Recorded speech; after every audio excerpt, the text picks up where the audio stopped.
So this is a hands-on workshop. Everyone's gonna get a chance to be up close and personal with things. So if you're out in the sun now, believe me, there's gonna be plenty of time in the shade.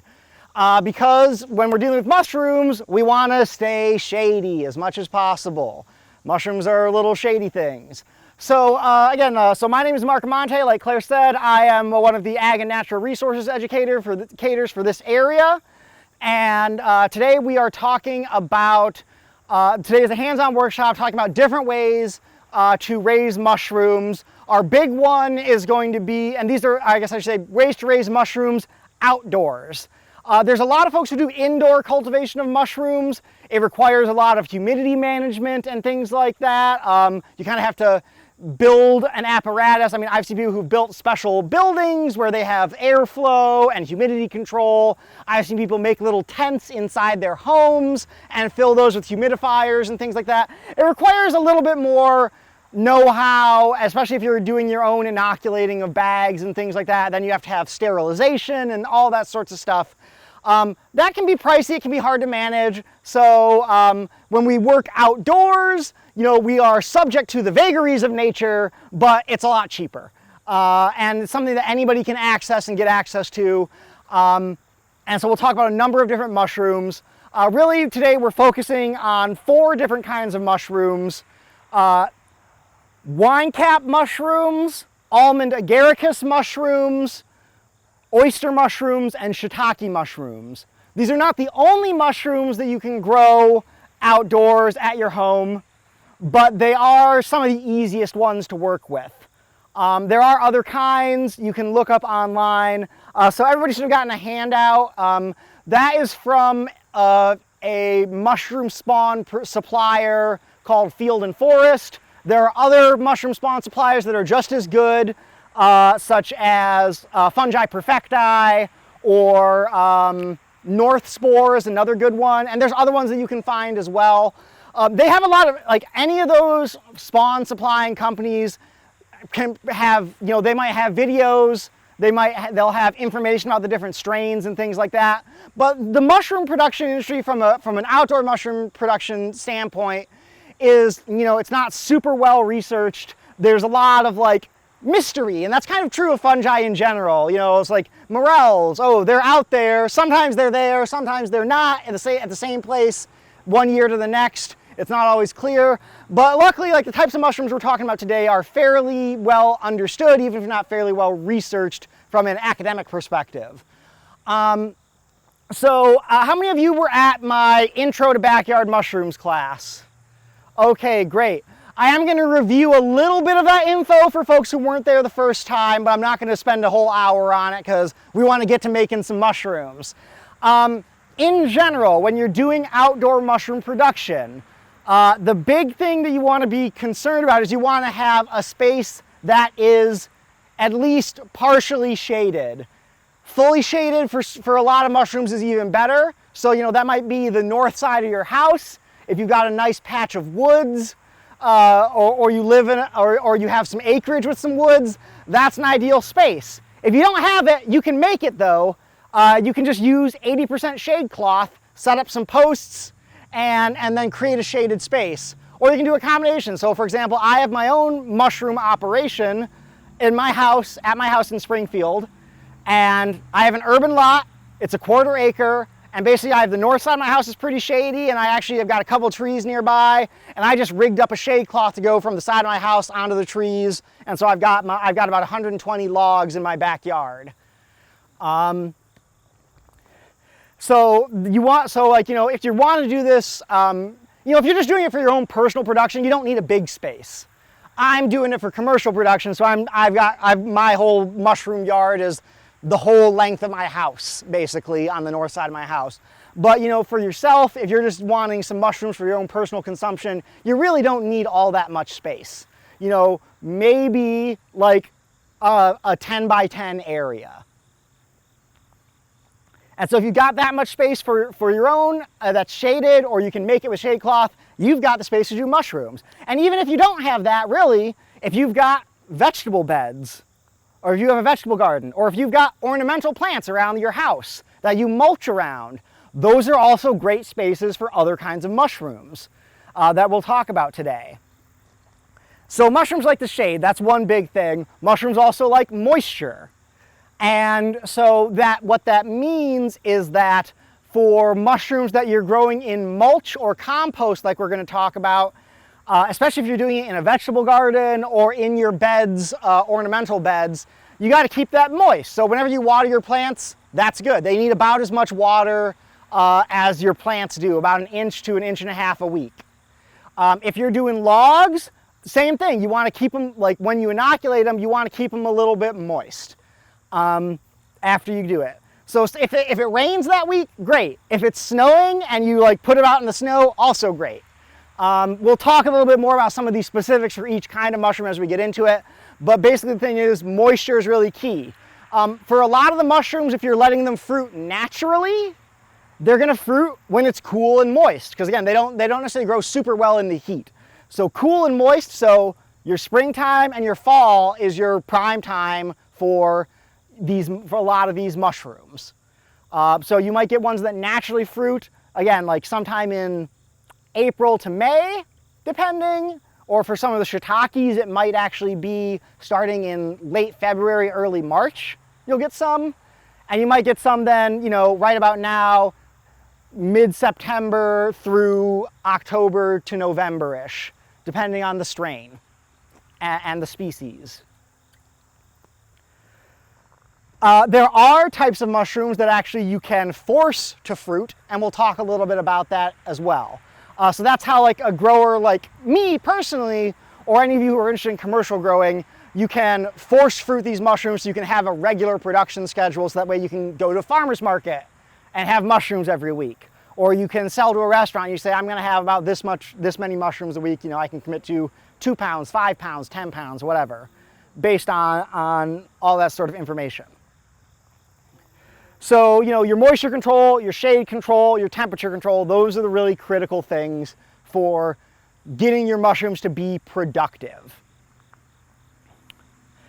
And so the most time-consuming thing we're going to do today is we're going to do mushroom log production. And so log production is suitable for the mushrooms we're working with today, for shiitakes and oysters.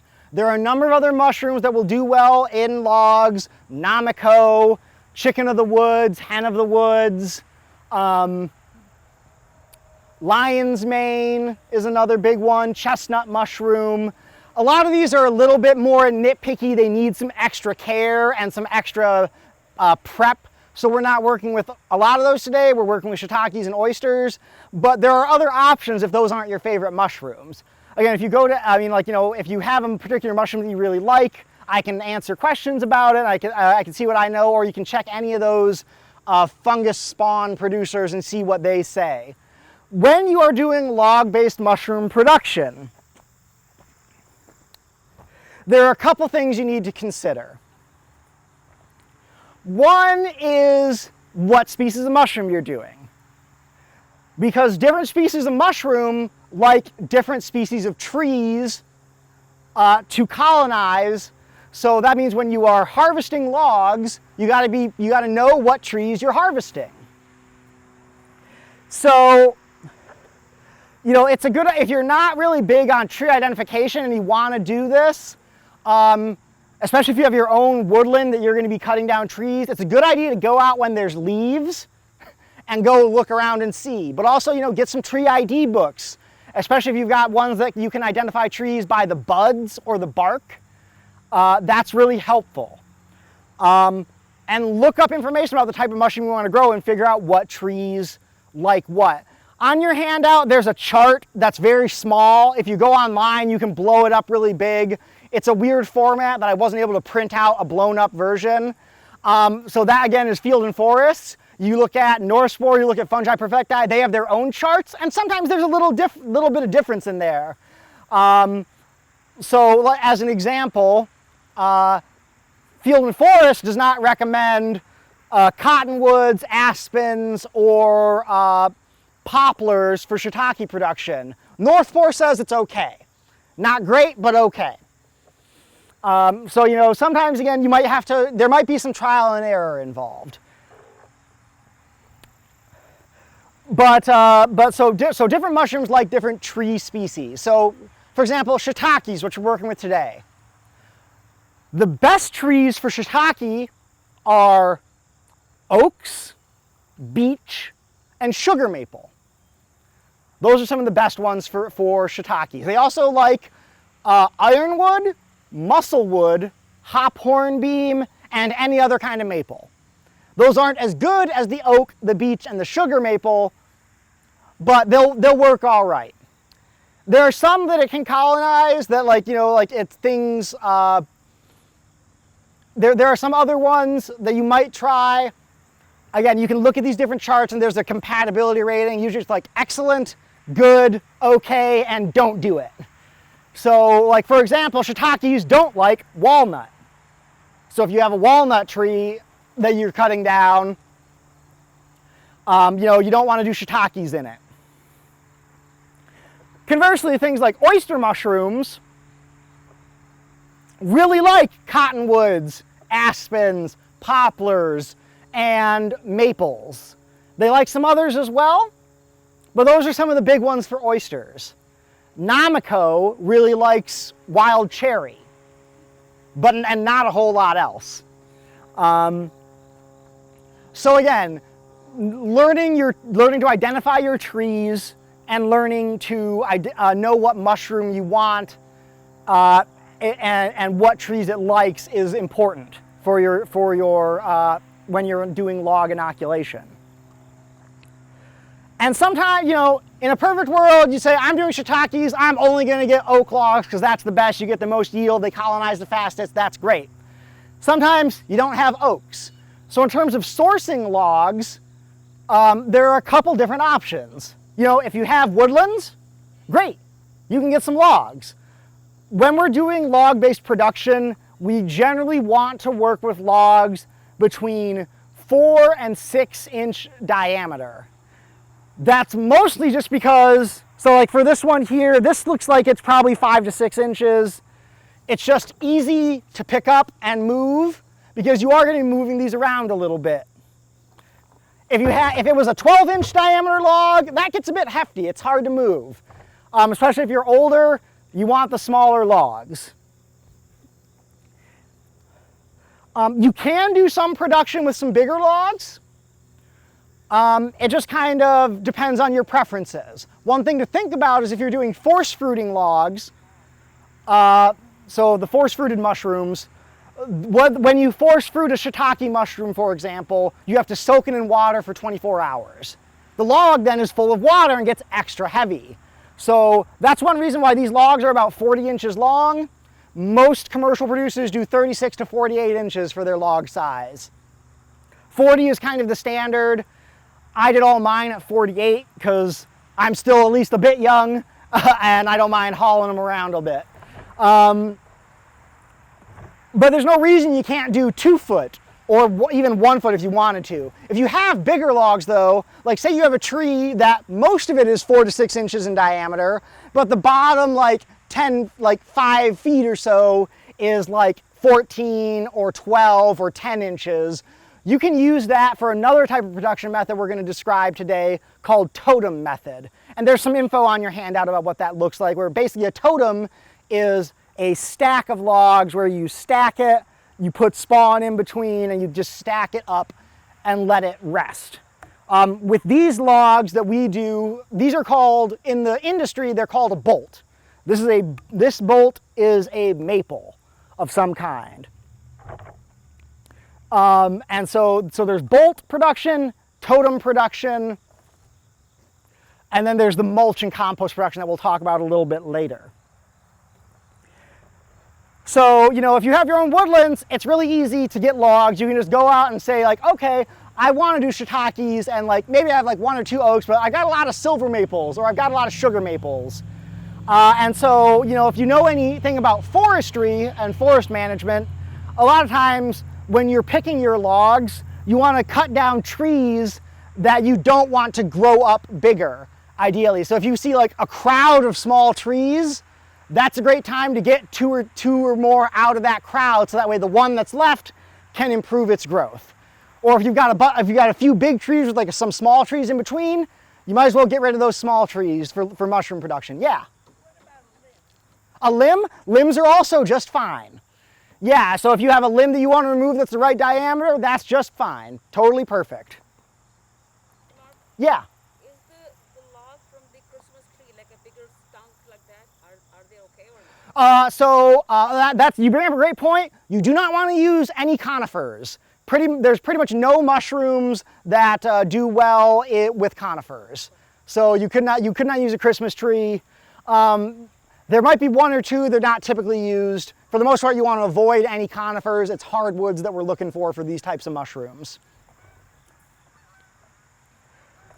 But yeah, a limb is totally fine. Other key point, you need to start with a living tree. Do not take down your dead ash trees and inoculate them and expect to get anything. It will not work. That is because of two reasons. The first is a tree that's been dead for a while is often dry. And what our mushrooms need moisture, so if a log is dry, they're not going to colonize very well. The next thing to consider is if it's a dead tree and it's been dead for a while, is that it might be colonized by other fungi. And so that means your fungi are going to have a hard time colonizing that log if there's other fungi competing against it. So if you start with a live tree, then it probably doesn't have a big fungal infection. One big thing to do is, if you see a really diseased tree, you don't want to take a really diseased portion of that tree. Like if you see a big broken open thing, or you cut that log and there's holes in it, or you see fungus growing in it, you don't want to use those logs. It looks like we're getting some more seats set up over here in the shade, so those of you who are in the sun, if you want to move over, you are going to be welcome to. Just to get a little more comfortable until the sun moves enough to shade off other spots. So you want to start with a live tree. So if you've got a limb and it falls off, great, you can use it. The main thing is, so with the trees, there's good times to harvest and there's bad times to harvest your trees. The best possible time to harvest is in the fall as the leaves are changing color. And that's because all the energy is coming down from the leaves and branches into the trunk. So that's all the sugars are getting stored, and that means that's sugars that your mushrooms can use to colonize. The second best time is in the late winter, early spring, before bud break, before the leaves start growing. And that's where, again, the energy, it's used a little bit of that energy to survive the winter, but it's still all in the trunks and branches. So you have access to that for your mushrooms. The worst time to harvest is as the leaves are just starting to bud and grow. That's because all that energy is then going up out of your trunk into the leaves. So that means there's less available for your mushrooms. You can still harvest then, and one thing to think about is, sometimes you get logs when you can get them. If you don't have access to a lot of trees, you might be getting your logs because you've talked to a local tree company and said, hey, if you're cutting down some trees in the neighborhood, I'd take those logs off your hand. Either you can drop them off at my house or I'll pay you, $1 to $2 a bolt. About what they would get for firewood if they sell it for firewood. And then, again, that can be a relationship building thing where you can find a tree company that might be willing to work with you. You have to be a little careful so that when you work with them, that they give you what you actually want so that they know the tree. You also want a log that doesn't have a whole lot of bark damage because, again, that bark is helping keep moisture in the wood. And moisture is what you want to have successful colonization.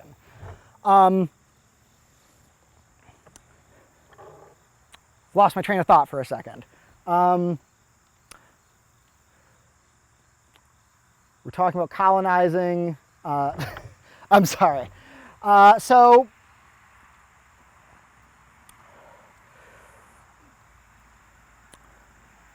Yeah, basically, so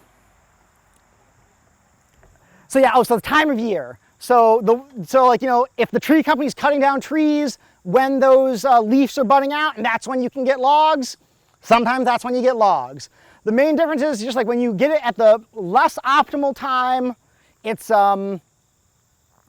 just means you get a little less yield out of that log. That's really all it means, but you're still gonna get something. A lot of the people who do this on a large scale They cut their logs in February and March. That's just because all your undergrowth has died back. It's easy to find the trees. It's easy to move through the woods and get access to them, as opposed to right now, or even in the fall when it might be a little bit more challenging because there's a lot of undergrowth, there's a lot of things around. So even if you can't get it at that very, very best time in the fall, the late winter is really the kind of the ideal time, just from a farm management perspective and from just like an easy, a lot of farmers will have time to go out then. It's just like, again, it's just easy to work with. The other thing is if you're harvesting in the fall, a lot so these logs will be able to sit, when they're fully colonized, will be able to sit outside and take a freeze just fine. They'll be totally all right. So the ones we're doing today and the ones you would harvest in the fall, I mean, today, especially if you're doing oysters, you'd probably be fine to leave them out. If you're doing shiitake, if you want to do a shiitake today, if it hasn't fully colonized the log, you might want to bring it into a protected space like a garage, a mud room, a shed, or something where it might be a little bit warmer. Just because if you get a really hard freeze and it hasn't fully colonized, that might kill some of the spawn. Might. Again, there's a lot of kind of vagaries, especially if you have it outside and you get snow. A great thing to do is actually to bury it in snow. That can actually help keep the moisture in and keep the temperature. It'll keep it insulated so it won't get super cold even if it gets really, really chilly out. I know we haven't really been getting a whole lot of snow lately the last few years, but that's just a thing to consider. So if you're doing a lot of logs in the fall, that's why it's not really optimal if you're doing like 100 logs, because then you have to consider like, okay, I might want to put these in my basement, in my garage, and then have to move them back out in the spring. That's a lot of work. So if you're doing just 1 or 2, that's not a huge deal. And again, you might not have to do that, but sometimes for me, it's like better safe than sorry, especially if you're doing a lot of logs, because that's a lot of time and money invested. All right, so just to reiterate, again, you got to be considerate of your tree species, the time of harvest, your mushroom species. Those are things you want to consider when you're doing log-based production. Does anybody have any questions about any of that stuff before I move on? Yes? You said that the tree companies get like $1 to $2 per bolt when you sell it for firewood. Is that for the 40 inches that you're talking about? So it depends on the tree company, what they're selling. We have actually a couple copies of a handout. There was an organization called, SARE, the Sustainable Agriculture Research and Education Service. They did a project with a bunch of farmers, or I guess they funded a grant with a bunch of farmers and Cornell University, where they worked with farmers who were doing production, talking about sourcing, and that was the average price that these farmers were getting for these logs of this size from tree companies in their area. So that's where I'm getting that number from. You might have to do some negotiating. If you can find a tree company that's willing to give it to you, awesome, because sometimes they may be like, they don't want to haul the logs off. Because, especially if you're willing to say like, hey, if you leave the logs there, or even if you have a tree, I'll cut it up and take the logs. Because even that, if you have a chainsaw and are willing to do that, or if you just want to say like, you cut them up into this length and leave them and I'll pick them up. They might be willing to give it to you for free or 50 cents a bolt or something like that. It's going to take some negotiation and working with them. When I was doing my logs, I initially tried to work out with some companies, and I had a couple people that initially responded to me. I sent emails to 4 or 5 different companies. A couple got back to me. I called them, I chatted, but then it just didn't materialize because a bunch of other stuff came up for me. And it ended up, I got logs because I met a doctor who just bought some land. So I went to a doctor, we were talking in the console about what I do, and he got some land, he was clearing some trees, and I was like, oh, well, I'll come remove some trees for you. And so I got a bunch of logs. So sometimes it's just knowing somebody who has a woodlot who wants to do some forestry management. So if you know any hunters, they might know where they go to hunt. Good forest management involves doing some selective thinning, especially of smaller trees. And so if you say, hey, you talk to this hunter or the person who owns the land that your hunter friend hunts on, you might say, hey, can I go out and like clear some trees, make it easier for your sight lines, for getting the deer, and improving the health of your forest, and I'll just take some logs. So, that's another way you can do it. But so like if you're working, it's all about negotiation, essentially. If you don't have your own property, it's finding people and talking with them and trying to get something to go. And it might require just constantly reminding them. So like if I really wanted to go the tree company route, I should have emailed, I should have called a couple times or gone in even and be like, hey, here's what I want to do. Are you willing to work with me? Like really follow up on it. Any other questions? Yeah. So you were saying that if a log was fully colonized, then it would be able to withstand like a freeze? Yes. So what are some characteristics of a fully colonized? Great question, Donnie. So basically what we're going to do, I'll show you, we're going to drill a bunch of holes in this log, we're going to put spawn in it. Once the spawn is in the log, in the industry, what happens is called the spawn run. So that's the length of time it takes the spawn to go from all the holes you drilled to fully colonize the log. This time can vary from 2 to 12 months. It all depends on the tree species, the mushroom species, and what strain of mushroom you get.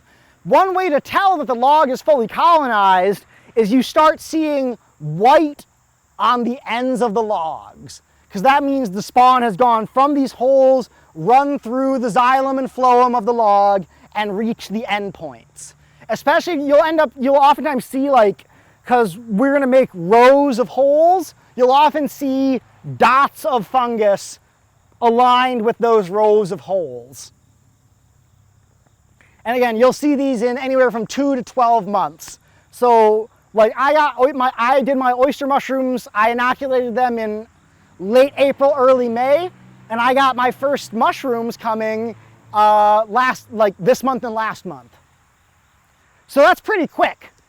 I've just started getting my first shiitakes right now. I force fruited my first logs for my farmer's market that my wife is at today. And they weren't quite ready. They're almost ready. They're going to be ready tomorrow. So I missed that. I'm going to have to see if I'll probably just eat them myself is what's going to happen. And next time I'm going to have to, and I'll talk a little bit more about force fruiting in a minute. Well, I guess, yeah. So yeah, that's basically how you recognize it. You see fungus on the ends. Any other questions? Yes, Michelle.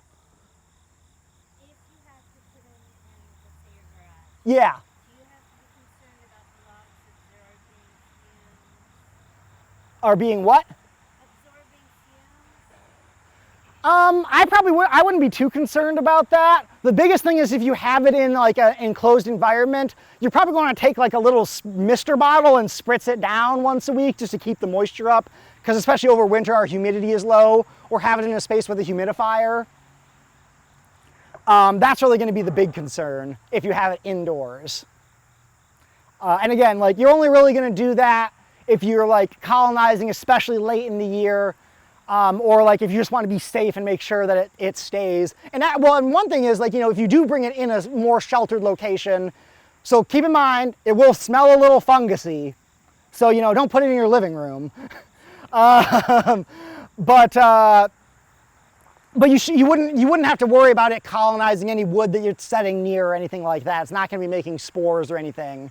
But it will have a bit of an odor. You are going to want to keep it a little bit moist.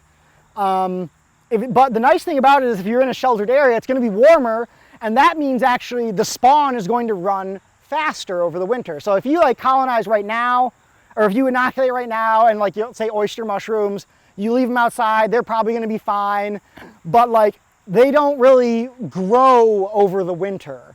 Like it's cold, they're dormant. But if you're warmer, they'll just keep growing a little bit. So that can actually give you a faster spawn run. Any other questions? Yeah.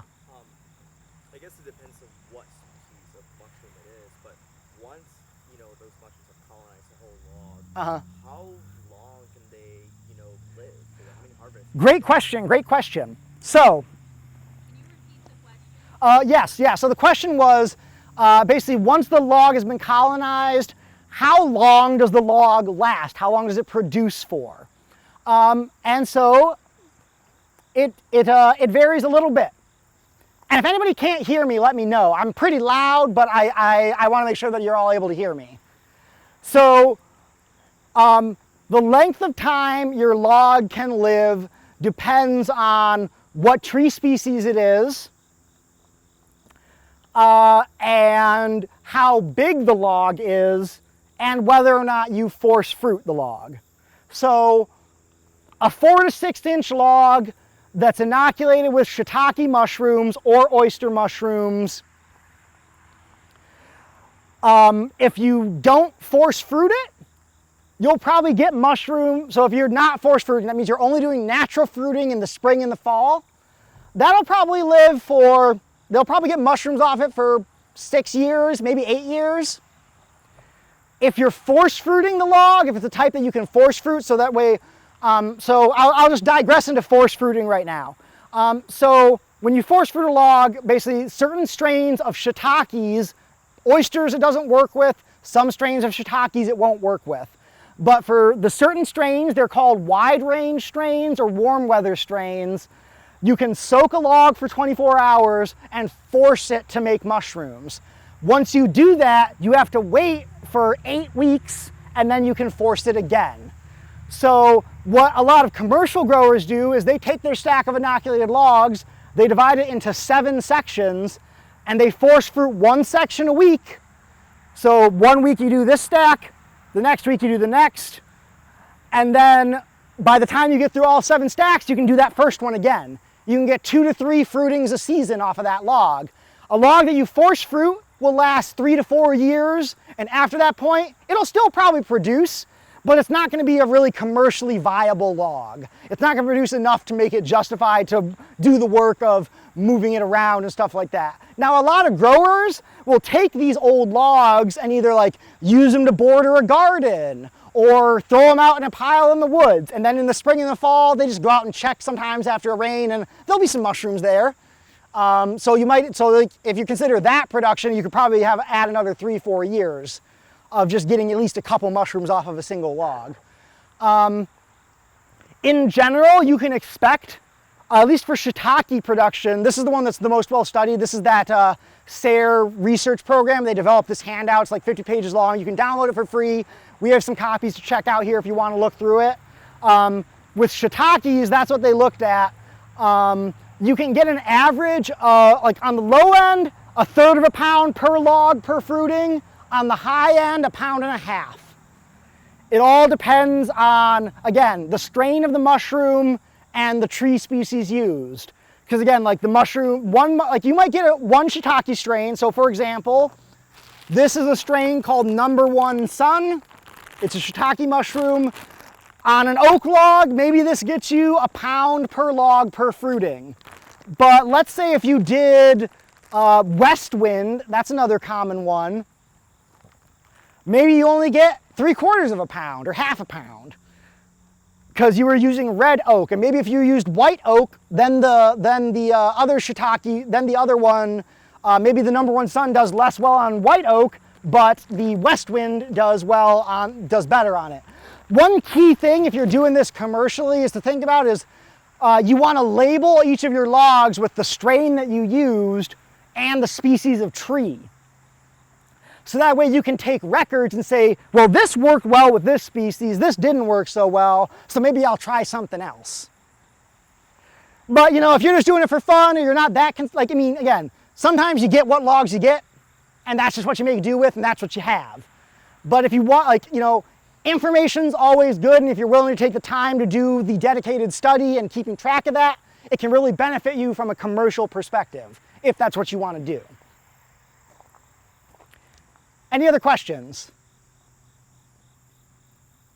Oh, I guess one other thing. So if you have a really big log, so let's say you have a 6-inch, 6 or 8-inch or 10-inch log, and let's say you're using oyster mushrooms because you can't force fruit those. So if you have a big log, you basically just move it once and that's it. Or let's say you're doing what's called a cold weather strain of shiitake. That's one that's only going to fruit naturally. It doesn't respond to force fruiting. You could use a bigger log for that, and that's going to last longer. That might last 6, 8 or more years because again, there's just more material for the mushroom to consume and turn into fruiting bodies that we eat. All right, so if we have no other questions, right now I'm going to move on to the hole drilling process, and then I'm going to have you all go grab a log, and we'll take some. There's going to be a lot of turn taking, and that's going to be a great time for those of you who aren't doing the task to ask me stuff. So I'm going to show you how to drill holes, and if you want to come circle up, you can get a little closer, or you can sit where you are. It's because I'm going to be right here doing stuff. One thing to note is, so I built this little tabletop. You can see there's some casters in it. This is a great thing to do if you're going to do a lot of logs, because what you can do is roll it. And so when I'm drilling holes, I can just roll it. And actually the great thing to do is if you have something like this and you have a partner, you roll, you do the holes, you do it, you roll it down, and then your partner over there inoculates the logs the same way on the other side. We're just going to use this table for both people. We're going to have at least 2 people at once doing hole drilling. So, I guess a couple things as we go to do this. So, there's a couple different ways to actually inoculate these logs. So, the cheapest possible way, if you want to keep your costs down. So basically, like with mushroom production, there's always a balance of time and money. If you have a lot of time, you can do stuff really cheap. If your time is at a premium for you and you value your time, you might want to spend a little more money and get it done faster. So the cheapest way to do this is to take a drill holes in the log. So yeah, I'll talk about that in a second. And then there's something called plug spawn. So the mushrooms, the stuff that we buy is called spawn. It's a wooden material of some kind that's been inoculated with the mushroom, and the mushroom spawn. And so if you recall, mushrooms are made, like we eat the fruiting bodies. Most of the mushroom is underground or in trees or things, and that's the mycelia. So you take a wood product of some kind, you put some mycelia on it, it'll colonize. This is sawdust spawn. This bag here, if you buy one bag, it's like $24. If you buy more than one, there's usually a price break. One bag can probably do between 6 and 15 logs, depending on how densely you space the holes. Another option is, so the plug spawn are basically little tiny dowels that have been inoculated with the mycelium, and they're covered in the spawn. So one thing you can do is you can drill the holes, you can just put the little dowels in there and just hammer them in. Takes a lot of time, but it's easy to do. If you want to spend some money on tools, I've got several different inoculators. These, you use sawdust spawn. You basically take this little brick, break it apart either in the bag or in a bowl, stick it in, and then this one is the thumb inoculator. You can see it pushes the spawn out into the holes. This is a palm inoculator, same thing, you use your palm. These are like 35 to 50 bucks depending on where you buy them from. Or you can use this thing. This is the hand inoculating tool. And so one important thing again, so moisture is a big thing we have to be concerned about. So after you drill your holes, you fill them with spawn, you have to cover that hole with something so the spawn doesn't dry out. When you use these types of inoculators, or the plug spawn, the dowels, you have to cover those holes in wax. So up there is where we're going to be doing there's some cheese wax, which is what you generally use. There's little daubers, you daub every hole. It takes a while. You can use this tool, dip it in, push it, and this uses little styrofoam caps, and it caps the hole as you inoculate it. So a log that you're doing, like if you're using a hand drill and the dowels that you're hammering in and wax, a single log might take you like 20 minutes, 30 minutes, maybe more, depending on like how many holes you have and like how speedy you are and how used to it you are. Using this, I got myself down to doing logs in about 7 minutes. This tool is $400 though. So again, time versus money. Again, you can do it super cheap, not buy any tools other than just a handheld drill and a hammer, use the plug spawn, easy peasy. But it just takes a little longer. So if you're doing if you're just doing a couple logs, that's the easy way to do it. If you're thinking about commercial, you might want to invest in some of these tools or one of these tools. If you have another full-time job, or even like 2 or 3 part-time jobs, because that's how things work sometimes, you might consider investing in a tool that saves you time so you can do it quickly. But again, if you're only doing a handful of logs, it's not a big deal. I bought one of these tools for myself because I'm thinking of doing about 100 logs a year. And so the thing is, like I talked about how like those force-fruited logs have a 3 or 4 year lifespan. What you do is you inoculate the same number of logs every year. So like 100 this year, 100 next year, 100, and by the time you get to your 4th year, you're throwing out that first set of logs, and you've got a new set of logs, so then you have consistent production, is one thing you do. But if you're just doing this for fun, and you're just doing it a little bit at your backyard to have a good time, don't waste money on fancy tools that you don't need to waste money on. Just, take the hammer, take the plug spawn, and just hammer it in.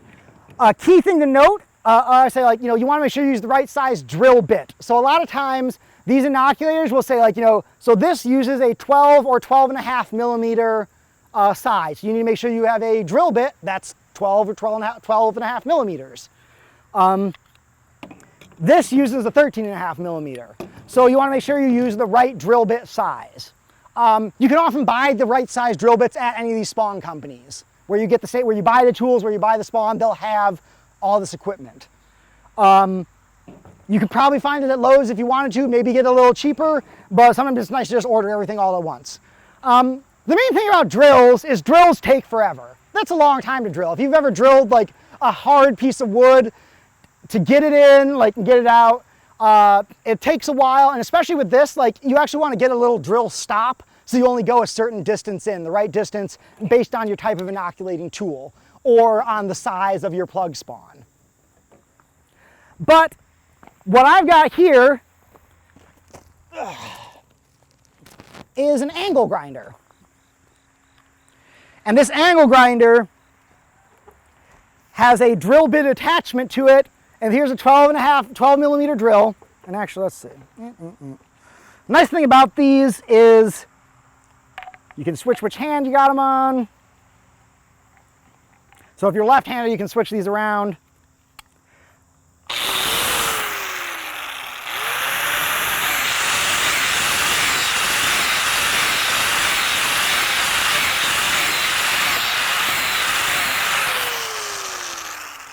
Very fast. So this is a huge time saver, and that you might have an angle grinder already. And again, most of these spawn supply companies will sell you these adapters. They sell the angle grinders too if you don't have one. They sell the right size drill bit and everything like that. Even if I was doing a few logs, this is way easier than just... Yeah, this is way faster. How deep is that going? This is going, so about this deep, so less than an inch. I don't remember the exact stop distance on it since this has a built-in stop. Again, when you go to any of these places where you're going to buy spawn, they have information on their web pages about hey, I want to do this mushroom this way. They'll say, okay, here's the stop distance that you need if you're going to do that way. So, it all depends on what you want to do. But yeah, I don't have the specific number off the top of my head. And what's that? This log is 40 inches. This one is a 12 millimeter. So this log is going to get done with one of those hand inoculating tools. So these two angle grinders have the 12 millimeter bits. I've got some extra 13.5s, and that angle grinder over on the other table has a 13.5 millimeter drill bit, because that's my tool. But you'll get a chance to use either kind of inoculating tool. So, you know, we'll get to play, again, there's gonna be a lot of playing around. We're gonna take turns, all that sort of stuff. So if I'd like you to actually come a little closer so you can see the log. So as we can see, so let's look here. I've got 1 row, 2 row, 3 row, 4 rows, 5 row. Oh, I guess I didn't put my finger on the first row, so let's see. Tell you what, I'm gonna make a mark. That's my first row. 1, 2, 3, 4, 5, 6 rows for about a 6-inch log diameter. That's, yeah. And I was just basically eyeballing that. And you know, when you look at this log, you know, there's some gaps here. So, you know, you might think, oh, there's a little bit of because like, you know, in a perfect world, all our logs are exactly 40 inches long. They're flat on either side. They're perfectly straight. That's a great time. Of course, nothing ever works that well. So sometimes you got logs, so like this log has a bit of a flare here. So I see like there's quite a big distance between this row right here. So I might just go, just drill a couple extra holes. You don't have to. I just like to do that. Or like sometimes you might get a log that has like where it had like a little branch point coming off. So sometimes you might do a little bit around on there too. Again, it's going to vary log to log. But that's how this works. And yes? So if you put holes around the whole circumference, Yeah. I can't even think of it right Yeah, this is circumference, yeah. now, the circumference, and then you put it laying down. Yeah.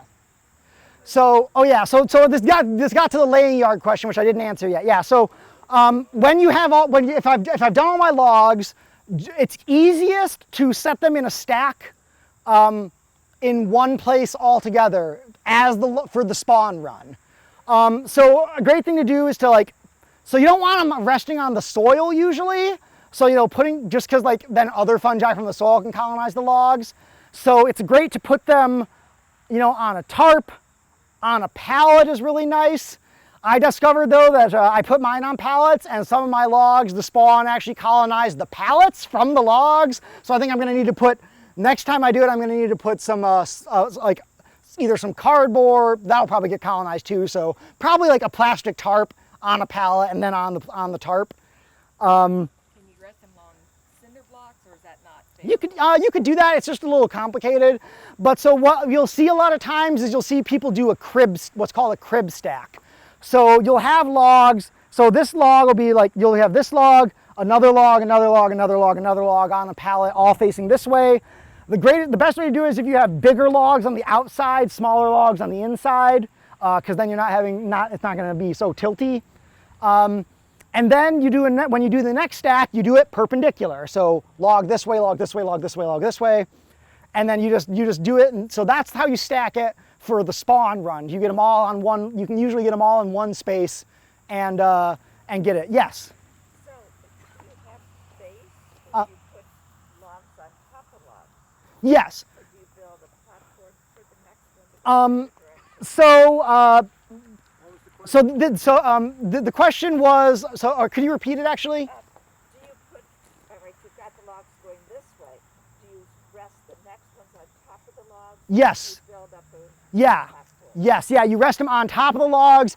So it's you know, so the first row goes this way, the second go this way.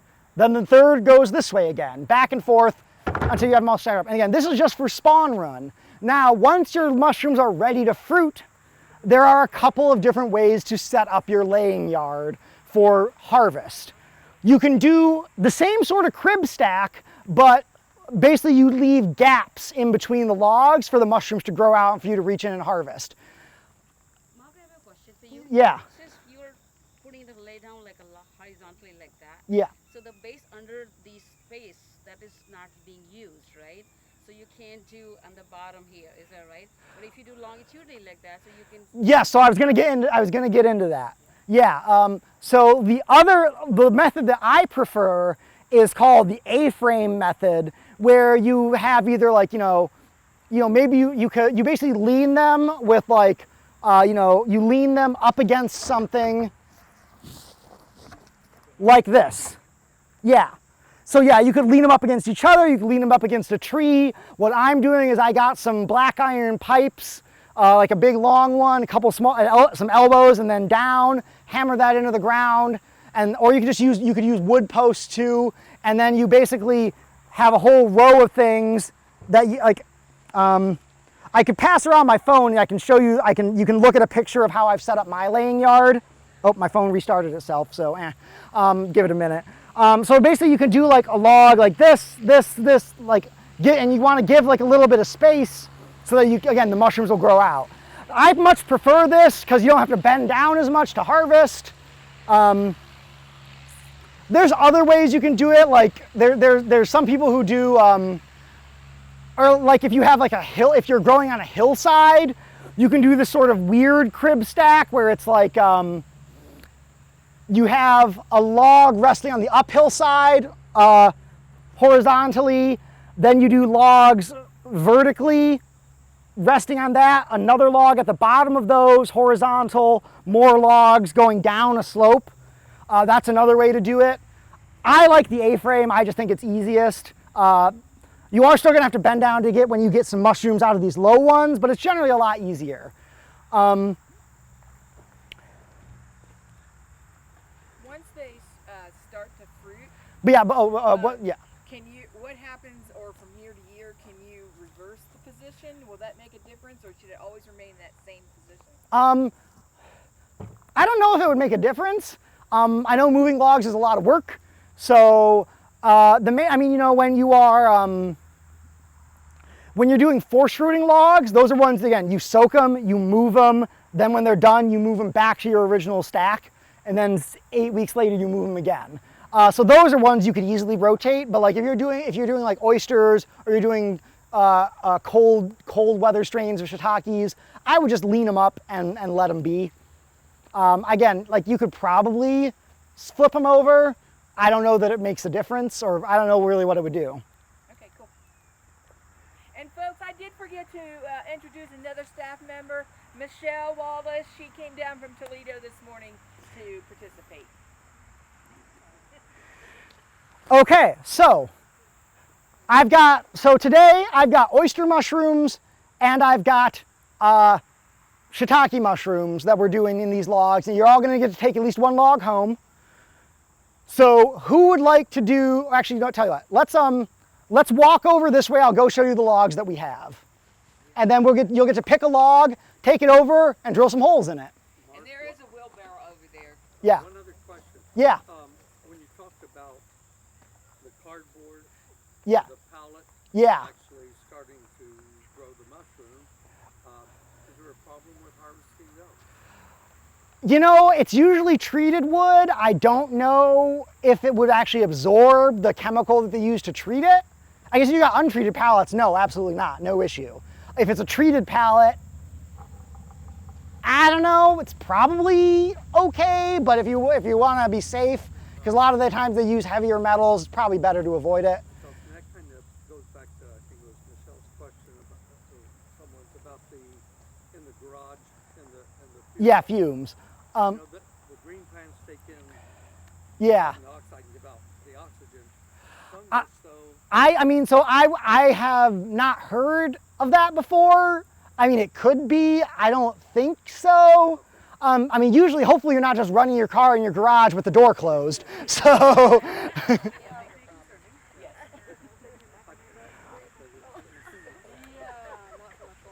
Yeah.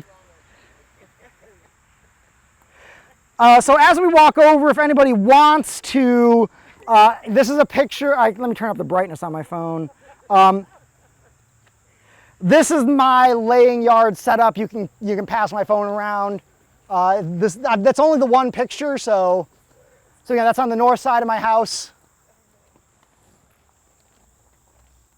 So, Mark, Yeah. is the 12 millimeter table the shiitake and the 13 Either, it doesn't matter. You can do either. It only matters which type of inoculator you want to use today. So the 12s, and again, like I've got extra 13 drill bits, so we can switch out the drill bits pretty easily. if you want to use this, you'll use, or if you want to use one of these, I've got 2 of them. And you know, if there's anyone that doesn't want to drill, and there's people who really want to drill, we can just have some drillers drill for a while, and then you can go and inoculate wherever. So if you want to use these when you inoculate your log, you'll use the 13 millimeter drill bit. If you want to use either of these, you'll use the 12 millimeter drill bit. And we'll go through and I'll be around and we'll work through it and all that jazz. You know, if you want to like do, if anybody wants to switch off where like your log is at 13 and you're doing this, but you want to try the other ones for 12 to see, let's be friends and swap a little bit. Mark, I have a question. Yeah. Let's say, for example, I mean, this is like a $400 worth unit, right? Yeah. So if we buy our own log and bring it to you, and you can do it for us, and then we can take it back, and we can pay for you for it. I mean, if you want me to do that, I can. But like I said, you don't have to use these tools. You can, yeah. If you want to do it, if you want to do it the cheap way, again, the cheapest way is with a hammer and plug spawn. That's the easy way to do it. Then you just get the appropriate size drill bit and stick the plug in and hammer it and wax. So again, like there's ways to do this really cheap. I'm doing it commercially. My goal is to sell mushrooms, and you know, like my log operation for whoever's passing my phone around, like that number of logs between shiitakes and oysters, number of flushes per season is if I get like really low yield, it's about $1,500 a year. If I get high yield, that's like $6,000. If it's in between, so probably like just that set of logs there is $3,000 a year. And it took me maybe 30 hours. Which picture were you showing? It Oh, got switched. People switch through my pictures. You're not, Yeah. you're not supposed to. You don't swipe. Can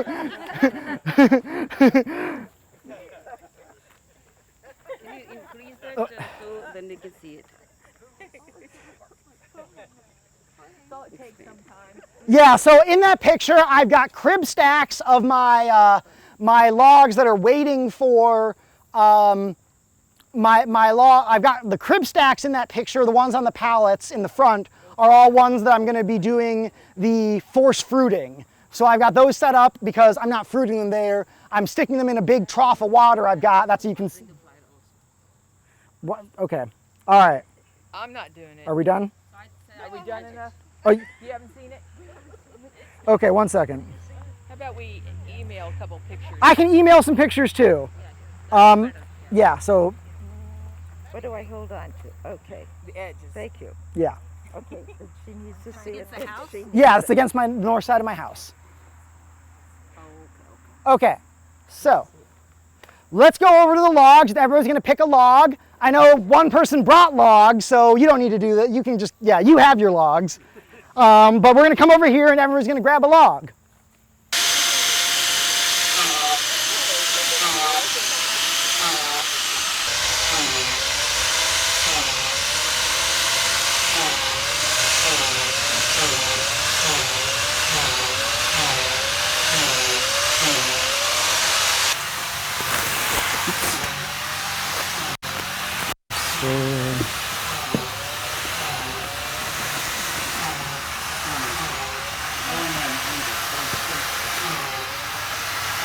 All right, any questions, concerns, anything like that's pressing on your mind before we get going with the next phase of things? I have one more question. Yes. You had said about putting shiitake in the basement and oysters in the garage. Well, oyster, yeah, oh yeah, so oyster could just be outside because it's a fast colonizer. Could I put them both in the garage? Oh yeah, you could. Yeah, it's not gonna hurt. Yeah. So one thing that got mentioned before we get going on the 3 other types of mushrooms I'm going to talk about today, or 3 other production methods. Somebody asked a question about what kind of pests might you deal with, because that's a big thing. You know, when you're doing an indoor operation, you know, you might have like insect screens and filters and things to keep pests out. When you're outdoors, there's pests everywhere and you have to deal with them. So some of the big, so the biggest pest that I'm personally dealing with is slugs. Slugs love fungus. They love mushrooms. In my backyard, I've got those big gray slugs that are about like this. But the little slugs will do just as much damage too. Honestly, the nice thing about the big slugs is it's easy to see them. So, you know, once they notice that there's fungus going and they see a fruit coming up, they will climb your logs and they'll munch them while they're small, or they'll get in and bite off the one thing they love to do is actually they go underneath and they bite off all the gills, then they eat it from the edges inwards. So slugs are definitely a problem. You know, there's a number of like, you can trap them. There's the classic like beer in a dish or a cup that they'll get into and then drown. You could also just like put like a flat board or anything flat, because they'll go underneath it to live during the day.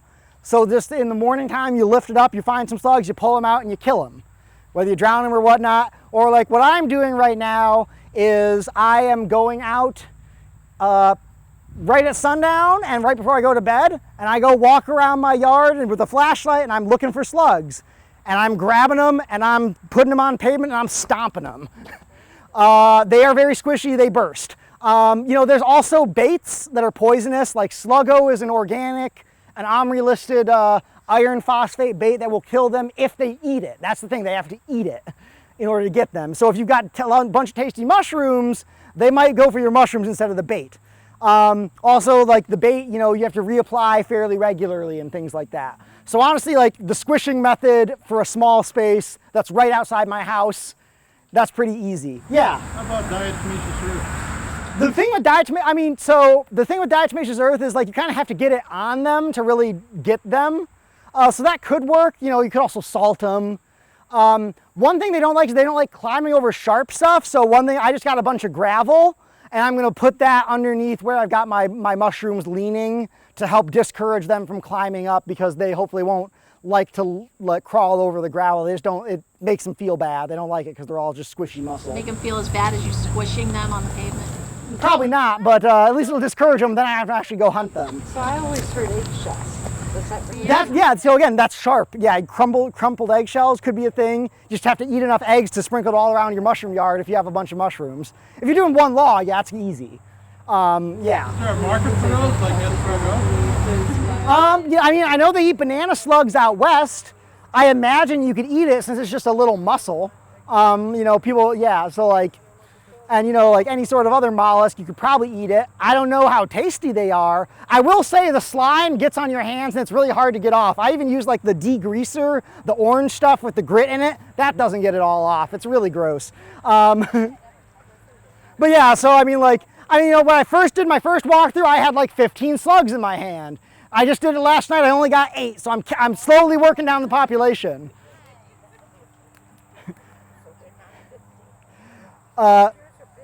Yeah, I got the big ones. So the small ones, what kind of quantity?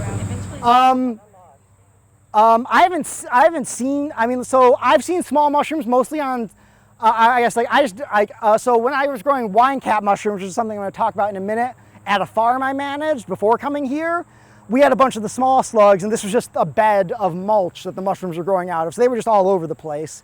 One key thing though is to actually go out into your yard and harvest regularly. If you harvest the mushrooms regularly, they're not there for the slugs to find and eat.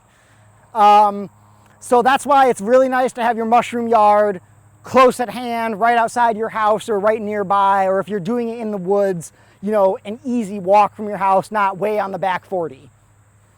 I like this illustration too, Mark, since you're talking about slugs. It's in your one handout. Oh yeah, so this is the, I mentioned there's a cultivating mushroom guide that put out by Cornell. It's like 50 pages. So yeah, there's a fun diagram of slugs. They love the mushrooms. The toads love the slugs. So we can pass it around. Yeah, so toads will eat slugs, so you can encourage toads. This is just a little fun art picture. It's not really a demo of slug damage, but basically if you see big bites taken out of your mushroom, that's a slug. Another pest, the second biggest pest is fungus gnats. So these are little flies. They're like they're smaller than a mosquito. The really big thing is what they do is they land on the fungus, they lay their eggs in it, the eggs hatch into maggots, and the maggots burrow through and like do it. You know, if you have a mushroom that's been colonized by the fungus gnats, you can eat it. It's not going to hurt you. I've done it. Just add a little extra protein. But the big thing with fungus gnats is like outdoors, you can't really do a whole lot to control them unless you're doing some really aggressive like mosquito pesticide spraying. So the best way to deal with them is to just pick early and get them in the fridge. Because if you get them in the fridge, get them cooled down, those eggs never develop. And so then you don't have an issue. And so this is an issue with any sort of wild harvested mushroom. If there's mushrooms like morels, you know, there's probably fungus gnats that have laid an egg in it or whatever. You know, you could also set, they make like sticky traps for fungus gnats so you can try to trap them. I think it's kind of a losing game in an outdoor environment because if you hit the ones right by your house, they're just going to come in and find you eventually. So really just harvesting regularly is the big thing for that. Just because fungus gnats love shady, damp environments, which is what your mushrooms love. So you're just gonna have them. You know what you can notice, if you notice like, you know, if you pick a bunch of mushrooms, you notice one feels noticeably lighter. If you break it open and you see little holes in it, that means it's got the larvae digging through it. Again, still totally edible, not really marketable. You wouldn't want to sell it, but you could eat it just fine. It's not going to hurt you. And again, if you put it in the fridge, it's going to stop that from developing any further, and then you're not going to have any bigger issues. So really, it's just like regular harvesting is critical when you're expecting things to grow. So if you have a naturally fruiting mushroom, like a cold weather strain of shiitake, or a wine cap, or an almond agaricus, it's just when it's wet and starting to get cool out, just check your mushroom bed, check your mushroom yard. And again, it's really easy when it's right outside your house because you're just, you know, when you come home from work, just peek out, look, and be like, hey, any mushrooms? Oh yeah, there's some coming up. I need to know that I'm going to check back pretty soon. The other thing about mushrooms is they grow very fast. You'll see a little bit of a dot, and then in a day or two, it's going to be, you know, a big mushroom. They grow fast once they start growing.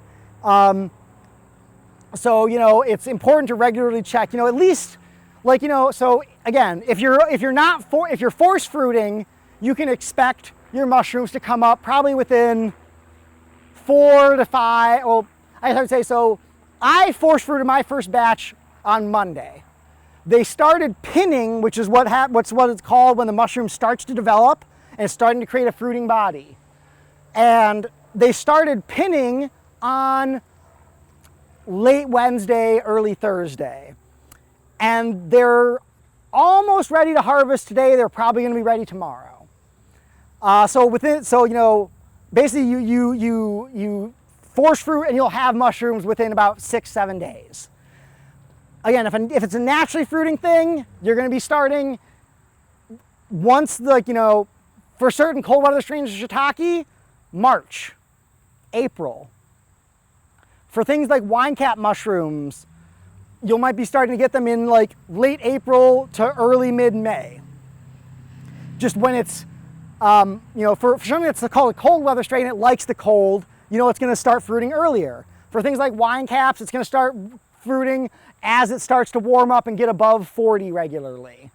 That's usually typical. So like the late spring, early summer, when it's relatively cool and rainy, but it's warmer than it was the past couple of months, that's when you're going to get naturally fruiting. That's when you got to be like, oh, I should make sure to check my mushrooms, you know, every other day at least. I've heard sometimes like squirrels might get at them if they learn about them. You can buy these little blankets or row cover, if you're familiar with that, with vegetable production. You can just drape them over your logs, and that'll usually stop the bigger mammal pests from getting at them. It's not a prime, from what I understand, like they're not a huge pest problem, especially if you've got a bunch of nut trees around and they're just dealing with that and having a good time. But it could be an issue. But really, like, your slugs and fungus gnats are probably going to be the biggest ones, and maybe your nosy neighbor who sees the mushrooms are up and comes and gets it before you can. That's really the big one. And again, you're solving most of these problems just by being there regularly and looking up on them, and that's really how you deal with a lot of the mushroom pests. One other thing to note is that, like, you know, on your logs, there are also fungi that compete with your mushroom that's desirable that you might notice. So if you see like green on the ends of your logs, that's a sign, that's a competing fungus. That's not what you want. Usually that type, I can't remember the specific name of fungus that is. It's not something that's going to really impede your fungus growth, but it's just to note like that's a competing fungus. It might slightly affect your yield. If you see, so like most of the spawn we're working with is going to be white. If you see different colored spawn growing on your log anywhere, that's a sign that you have some other kind of fungal infestation. Again, if you're using fresh logs, it's probably not going to be a huge issue. If you're curious about it, I know the various spawn websites that you can buy from will have info on different types of pests, and that SARE document also lists different pest fungi as well. And again, if you search SARE shiitake production, the PDF of that will be like the first thing that pops up pretty much, and you can download it for free. So, We can email them. or we can email it to you, yeah. We can email the link to that. If there's somebody who doesn't have access to a computer, we've got those 4 copies that somebody could have. Okay. All right. Any questions about logs before we move on? Yes. But we need to Beating a move dead on. horse here, but No, no. I want to be clear. Yes. I have a shiitake log. I'm Yeah. going to go home. If I want to force fruit it and then not care about it and let it go naturally after that, but if I want to force fruit it, I can do that by putting it in my basement. No. Okay. So the basement thing is just to help it colonize, just in case we have a really, really cold winter that might kill it before the log colonizes. Again, if we don't have a really, really cold winter, it'll probably be fine outside. Like if it's probably like if it gets below like, I'd say if it gets below 0, that would be like, I'd say that might be a little risky just because we're inoculating the logs right now. If we inoculated in the spring, like all my logs I did in the spring, they're colonized. I'm not worrying about it. It's just because we're colonizing late in the year. If it gets really cold, if it gets like that, I don't know that anybody's come up with an actual specific, like this is the temperature that kills the spawn. So this is me making a best educated guess. But like I said, for most of the winter, like again, it'll probably be fine outside, but if you want to protect it, bring it indoors, keep it misted. That's going to help your spawn colonize for the shiitake, just because shiitake takes a longer time to colonize. Just to mitigate the risk, keep it inside, mist it, and once the weather's reliably over like 40, then you can put it outside, it'll be fine. Or if you start seeing the white at the ends of the log, that means it's colonized. Again, once it's colonized, it'll tolerate whatever weather, it's good. Forced fruiting will happen the shiitake strains you did today are all what are called wide range strains. That means that you can force fruit it if you want it. In order to force fruit a shiitake log, you soak it in water for 24 hours, then pull it out, and then it will start fruiting within about a week. If you do it before the log is fully colonized, nothing will happen. I don't think it'll hurt it, but you're not going to get any mushrooms. And when you force fruit, you can only do that every 8 weeks. You got to give it a little bit of a break. Or you can just let it sit outside naturally and it'll fruit in the spring and the fall. Okay, but when you watered it in 24 hours and you're taking it out, yeah, you're putting it outside yes, if it's not below 0. Yes, yeah. If you're gonna force fruit it, In the basement still? if you wanted to, yeah. In water or no water? Um, Water, right? Once it's colonized, if you want to force fruit it and keep it in your basement, you can. It's going to get your basement kind of wet. That's even going to be more than just keeping it misted, but you could do it.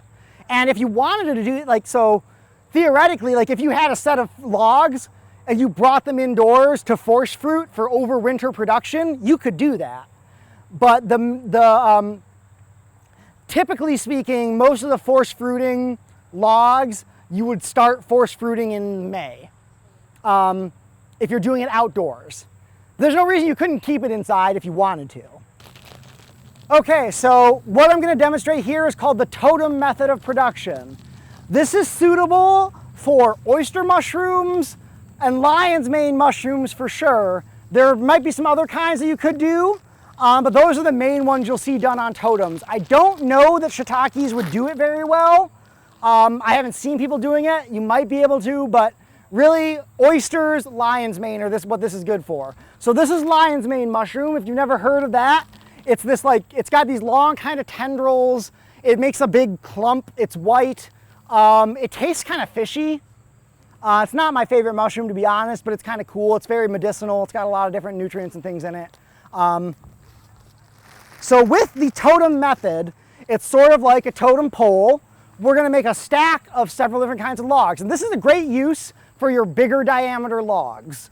So the first thing you do is you find a shaded spot. You put down a little piece of cardboard. That's just going to keep the soil fungi from getting up in here and eventually it'll break down, but by that time your log's going to be colonized. So you take your spawn and you break it up. You crumble it up.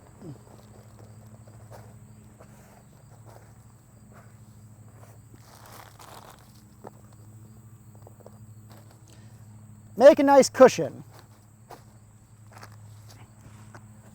Oop, ah. And then again, this is a great use for your bigger logs. So if you've cut down a tree and like the bottom part of the tree is like a little like it's bigger, like this is I think a 12 or 14-inch log, great use for these.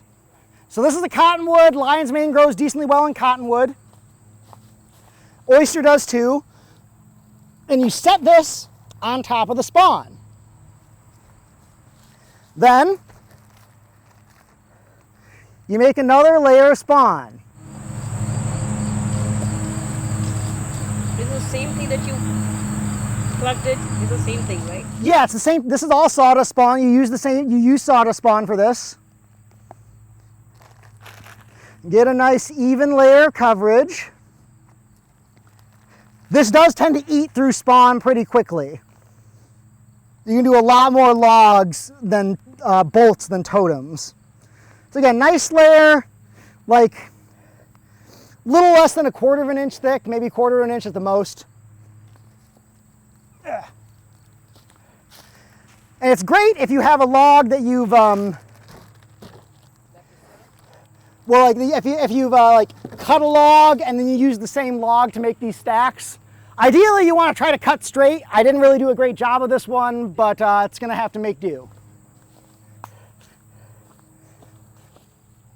There, we press it on here, nice, squish it nice and down.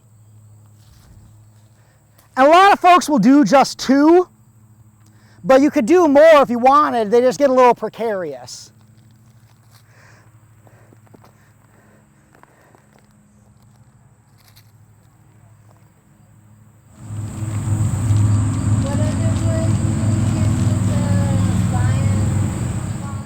What other wood? Sugar maple. It likes sugar maple a lot. Sugar maple's the best. Doesn't really like other maples though, so you got to make sure it's sugar maple. I'd have to look at the chart to make sure, but I can't remember off the top of my head. And so then the last part you put on is a little cookie, about 1 inch thick.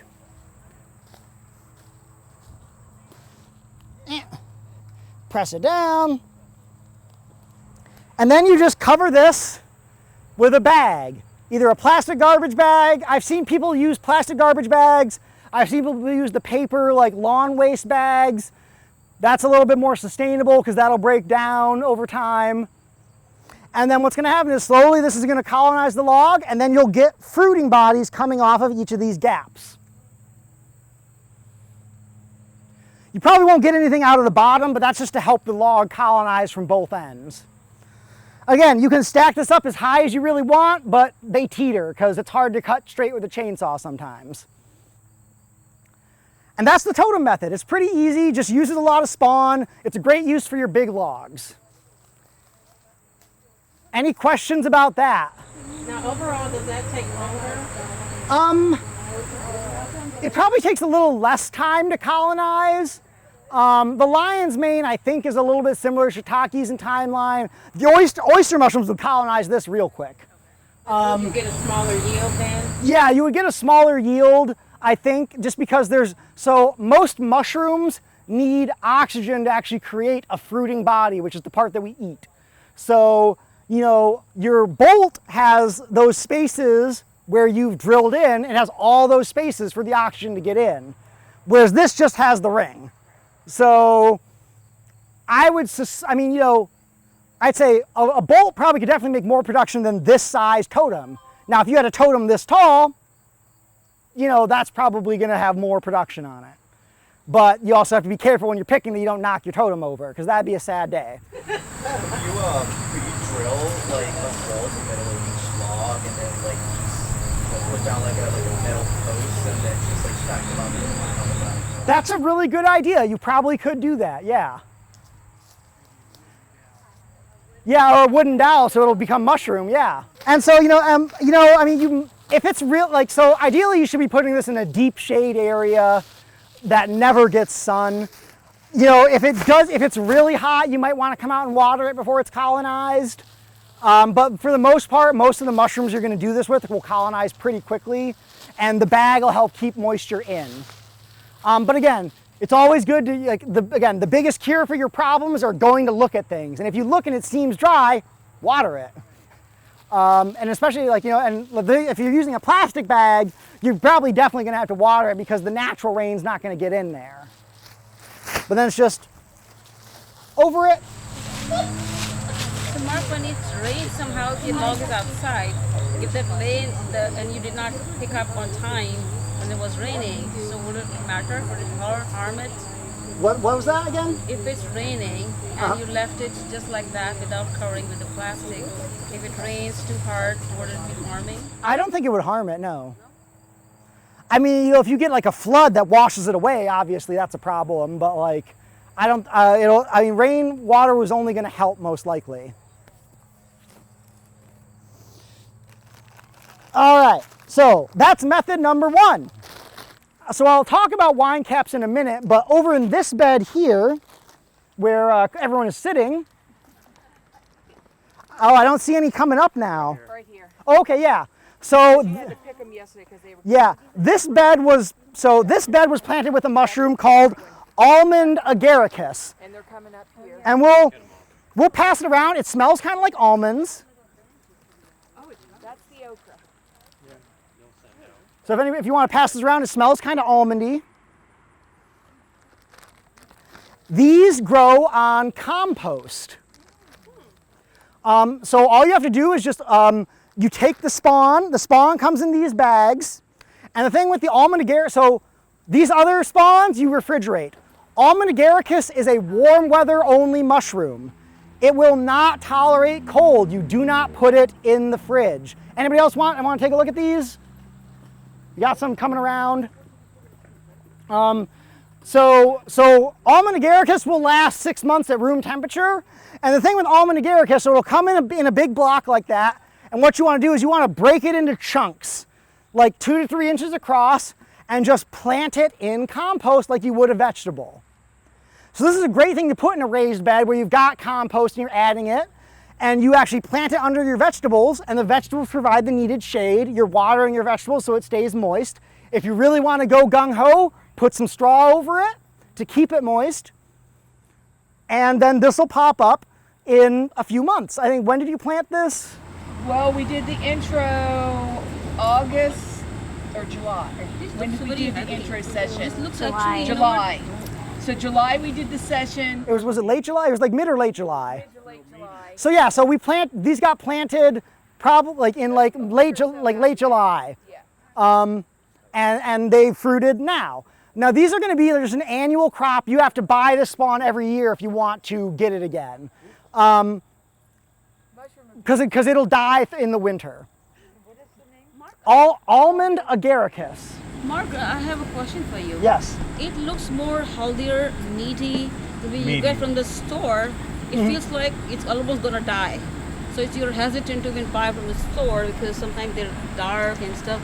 They look more like healthier, more like heavier, more like... Yeah. So I mean, when you're harvesting fresh, it doesn't so mushrooms are very easy to damage, especially in shipping.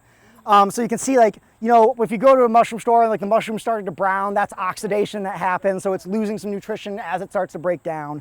So yeah, that's the nice thing about having it. They're a couple days since we picked them, so they're starting to show. Yeah, so these were like, these were like a few days, these were even a few days before. One quick thing, mushrooms, like for these fresh mushrooms, it's best to store them in a paper bag. Plastic, if you put them in plastic, they tend to get goopy and mushy. Yeah, it's because of the moisture retention. The paper bag helps let it breathe. They'll keep a lot longer in a paper bag. In the fridge or out? In the fridge. I mean, you could potentially leave them out. I mean, as long as they're growing, that's okay. Once you pick them, you want to put them in the fridge. Yeah, wow, that's very almondy. Really nice. Mark, the question that I would have with all of them. Yes. What do I do with them? Steak. Yeah. Dr. Gupta has some recipes, I think, right? Yeah. I actually will send out the recipe to him to approve it, and then we'll send out. Okay, yeah, so we'll send out a list of recipes and things. But I do have information about why mushroom. Okay, yeah, you know, so like, you know, I mean, stir fries, a great thing. Pasta, always good with mushrooms. So one variety of shiitake, I'm growing a variety of cold weather shiitake called Jupiter, which makes shiitake mushrooms about this big. So that's a burger. That's a shiitake burger. Yeah. I'll show with that, and I will send the recipes like that. If you can show me one of these. Yeah. So, for example, you know, I'm just gonna take a minute or so. Yeah. If you have like that here, so you can make any stuffing, like with a lot of vegetables, rice, or meat if you want, a lot of like spices, herbs, or whatever it is you have, right? So you can fill this up here, and then put it in a microwave for 30 seconds or 20 seconds to make it like cheese melt, and you have a stirring frying like something. You can just grill it on the pan just like that, so it becomes more nutritious and not overcooked. You know, it cannot be overcooked, but it's like a bite-sized stuff like that, you know. And you can make a curry out of that also. I'm going to send that as well. So thank you. Yeah. Thank you. So, okay, yep, that's cool. We'll be fast. Yeah, so this is a great for a vegetable garden. Again, because you just need compost. So like you can get bags of compost and plant this in there. So these bags are 5.5 pounds, one 5.5 pound bag. I mean, they did one of those in this bed, and they probably could have done 2 if they wanted to. Maybe like 1.5 probably. Probably 5.5 pounds is probably like one bag of probably this size bed, which is 4x8, is probably good. You might be able to stretch it a little thinner, but like, so you plant it, again, 2 to 3 inch chunks, I think like 4 inches apart, I believe is what yeah. We crammed them in here. Yeah, you can't hurt by doing more dense. It just means it's always just going to colonize faster if you do more dense than recommendations. So this happened in a couple months. If you have like a high tunnel or a little greenhouse, you can get multiple crops out of it because it stays warmer for longer. So the next thing we're going to do is wine cap mushrooms. So that's going to go in this bed. I left my pocket knife up at the station. Did anybody have a pocket knife by any chance? I thought you picked it up. Yeah. Thank you. So, yes. All right, so wine cap mushrooms are another great mushroom. These are ones this is something you can make, and so wine cap mushrooms have to grow in a substrate that's not just compost. Straw or wood chips, hardwood wood chips. You could have like up to about 25% softwood like pines and things, but mostly hardwood wood chips or straw, or both. Basically what you do is you make a layer of your organic material, so in this case straw. So I'm just going to take my bale of straw. Luckily this is nice and already wet. So if you're doing this with a fresh bale of straw, you'll have to water the bed in really thoroughly because it takes a while for the straw to get moist. Or if you're really gung-ho and you have like a 55-gallon drum, you can stick your bale of straw in it, fill it with water, let it soak for a while, and then pull it out. This has just been sitting in my backyard for a while, so it's gotten rained on a number of times. So I'm going to make a layer of straw. And maybe I'm not going to we'll end up covering the whole bed, but I think for the demonstration purposes, just to get, since we're running out of time. So you do a layer of straw. Then you take your non-moldy spawn. This is wine cap. So it's called wine cap because the caps are like a burgundy wine color. They're very tasty. They taste like portobellos. When you pick them, they'll be anywhere from like this big to, I can show you some pictures on my phone of some ones I had that were about like this. So that other one you broke into chunks. This you actually want to pulverize, kind of like how we did up for inoculating. We want to get little small and we spread it around. One of these bags will do a 5 by 10 area. Again, if you have a smaller area, you can always add more spawn. It'll just colonize faster and resist the encroachment of other spawn. You want to do an even spread about like this. Then, another layer of straw.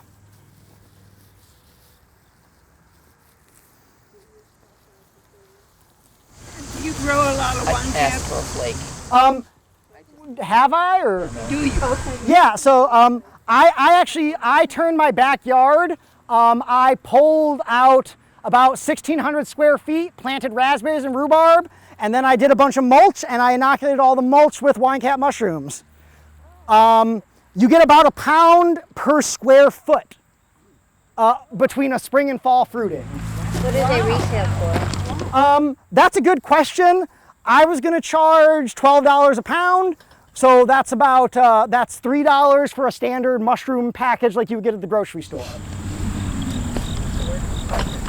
Where do we get it, Mark? Farmers markets. Yeah, farmers markets. It's not one that's readily like. Yeah, I mean, like, I don't know anybody other than me who's growing it yet, but hopefully all of you will be.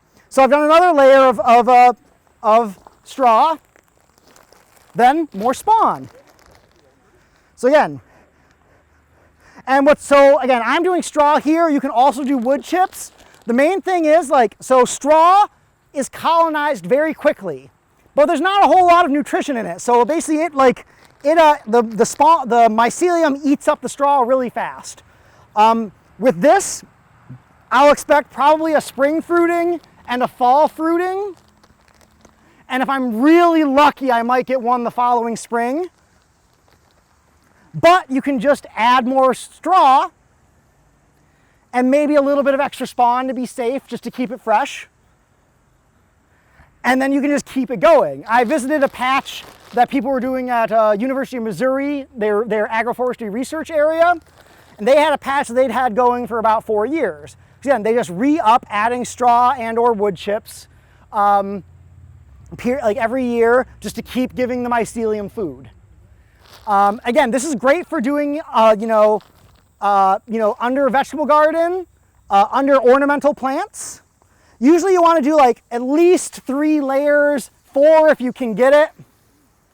And ideally, actually, so straw is colonized fast but is eaten quick. Wood chips are the opposite. They're colonized slow, but they last a long time. So a great way to get kind of the best of both worlds is doing alternate layers of straw and wood chips. Any kind of wood? Any kind of hardwood. Yeah. You want, they'll do a little bit of softwood. So like I said, no more than 25% softwood. Mark, at what point do you stop growing mushrooms on that and start selling mushroom compost? That's a good question. I don't know. I mean, like I said, this What it sells for, but when I see it advertised. Yeah. I mean, like I said, this will break down in probably about a year. At that point, it's compost, and that's the great thing. Is all these mycelia you're adding to your garden, that's good soil biology. That's helping your plant health, and you're getting mushrooms out of it. And the mulch is adding, that water retention and other good things that mulch does. So wait that wet? Yeah. So you do want to water it after you've planted the bed. since this straw is so wet, I'm not super worried about watering this right now. But you know, if we stay 80 degrees all next week, we're probably going to want to hit it with some water sometime next week. Again, like they're calling for rain on Monday and Tuesday. yeah, so just like with vegetables, about an inch of rain. Make sure, and you might need a little more to make sure it soaks all the way down through the mulch. Especially if you are inoculating this in the spring, you're going to have to water throughout the summer. That's another great reason why to do this in with either your ornamentals that you water regularly or your vegetables that you water regularly, because then you're watering both at the same time. You know, sprinkler is great for that, hose, whatever, based on the size you operate. Like I said, I did about 1,000 square feet. I use an oscillating sprinkler, just because I don't want to stand there with a hose and water that thoroughly for that long. So I leave a sprinkler on for like an hour, hour and a half, move it to get the other half, etc., etc. But yeah, if it's just in a raised bed like this, easy peasy. So I think I'll probably call this good at 3 layers. Very decomposed. What's that? What other types of mushrooms? I didn't know if you already said it. You're doing wine cap, but can you do others by this method? Yes. There's a type called wood bluet that grows in any kind of organic matter, compost or mulch or anything like that. Well broken down straw like this would be really good for wood bluet. The main issue and the reason I'm not doing wood bluet right now is because it looks very similar to a number of other mushrooms. And so like you have to really know what you're looking at. Before we go, I do want to just key safety thing, always be sure that what you're eating is what you planted. Shiitakes, oysters, wine caps, and Almond Agaricus are all very distinctive. The scientific name of wine caps is Stropharia rugosa annulata. And so rugosa is like red, rosy, so it's got the red cap, and then it has what's called an annulus, which is actually, these guys have it too. The annulus is this like little skirt that goes from the cap to the stem. So if it's got a red cap and an annulus, it's wine cap mushroom. There's nothing else that looks like that. This has, it's the white color, smells like almond, it's Almond Agaricus. So like wood bluet looks similar, like I don't think the things that look like wood bluet, I don't think they will kill you, but they will make you sick. So I'm doing there are, like I said, there's plenty of other mushrooms out there that you can cultivate. And before anybody asks the questions, you can't cultivate morels. Nobody's been able to do it successfully. People sell morel spawn. I think that's a scam, but I guess if you're willing to spend like 15 bucks and give it a try, it's not a huge amount of money to waste. That sort of thing would be something you spread around the woods and hope it colonizes a tree root. But yeah, that's rough. There's a lot of competition in the soil. And that's wine caps. And so you can plant directly into this. You can use this for a vegetable garden still or an ornamental garden. This doesn't just have to be mushrooms. Same with the Almond Agaricus. It doesn't just have to be mushrooms. Multi-use, really like get the most out of your production space. This is what's really critical for like those of you who are urban gardeners who want to get a little bit of extra oomph from your backyard. If you're already doing some gardening, these are really easy to incorporate. They don't require any tools like the logs do. The spawn is cheap. You're already mulching probably, you're already watering your garden probably. That's all you need for this. Really easy, really simple. Did you have a question there?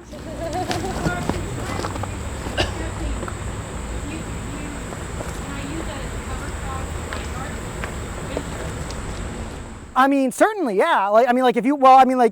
You could mulch over your garden bed to reduce the erosion and have wine cap spawn in it. Absolutely, yeah.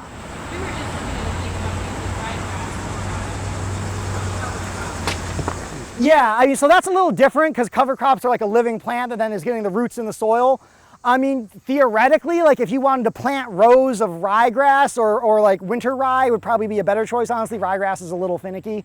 If you want to plant rows of it, get that started, then put on the mulch around it, absolutely. Now, I mean, you're not really going to want to till through this in the spring, obviously. You're just going to want to plant into it. What just kind of point, yeah, if you're doing cover crops. So, so yeah, just as long as you're aware of like the limitations that putting a whole bunch of mulch down would do for like what you can do to manage that space, there's no reason you can't integrate both of those or just do one or the other.